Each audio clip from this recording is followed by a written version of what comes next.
Going to the second theorem under circles, the segment joining the center of the circle and the midpoint of its chord is perpendicular to the chord. Now, this theorem is slightly different from the first one.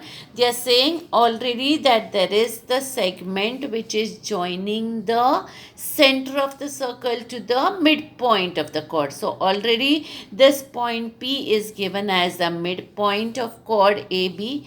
There is this segment OP which is joining the center of the circle and the midpoint of this chord. We have to prove that this segment is perpendicular, that is segment OP perpendicular to chord AB. What is given? That segment AB is the chord of the circle. So segment AB is the chord of a circle with the center. The center of the circle is O. So with center O. They already gave that P is the midpoint of what? This chord AB. So I write here chord AB of the circle. If P is the midpoint of chord AB, which segments are congruent to each other? Segment AP congruent to segment PP. So I write here segment AP is congruent to segment BP. Now what have we to prove? That this segment which is joining the center of the circle to the midpoint of the chord is perpendicular to the chord. That means segment OP is perpendicular to chord AB. Now we do the construction. What is the construction? What is done in dotted line? Joining segment OA and segment OB. So join segment OA and segment OB. Now we consider the two triangles OPA and triangle OPB. In triangle OPA and triangle OPB, segment AP is congruent to segment BP. Why is this true? Because it is already given here. In given we had segment AP congruent to segment BP. So I write here given.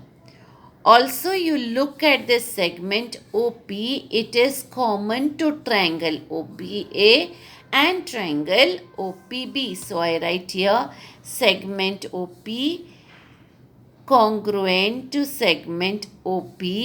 Reason is common side.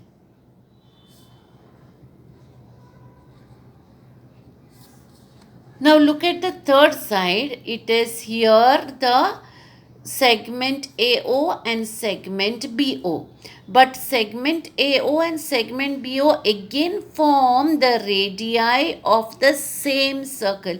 We already said in the previous theorem, radii of the same circle are congruent to each other. Any number of radii of the same circle are congruent. So we write segment AO congruent to segment BO.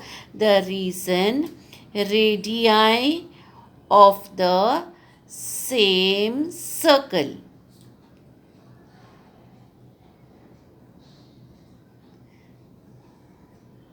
Therefore, triangle OPA congruent to triangle OPB.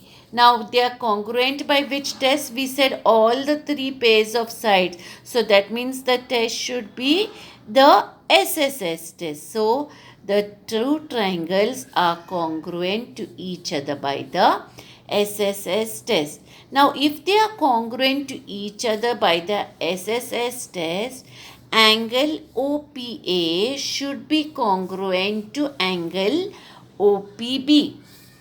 We write here angle OPA congruent to angle OPB. Now why is this? Because of corresponding angles of congruent triangle. So by CACT we can say angle OPA congruent to angle OPB. But if you look at angle OPA and angle OPB, they form a linear pair, that is Both these angles together form a straight line. Therefore, angle OPA plus angle OPB is equal to 180 degrees. If two angles form a straight line, we say that the sum of the angles is 180 degrees, and write the reason: angles in a linear pair.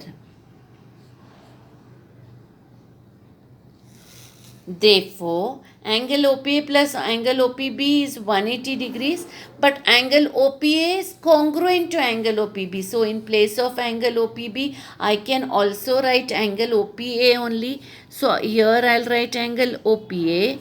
In place of angle OPB, again I'll write OPA is equal to 180 degrees.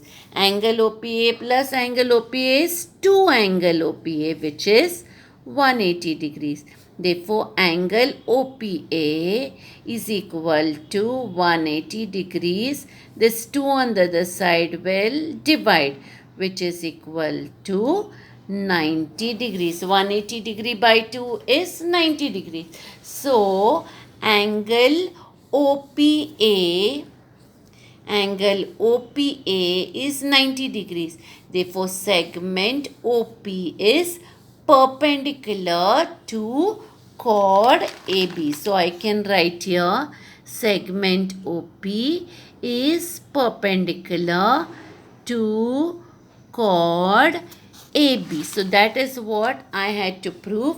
Segment OP is perpendicular to chord AB.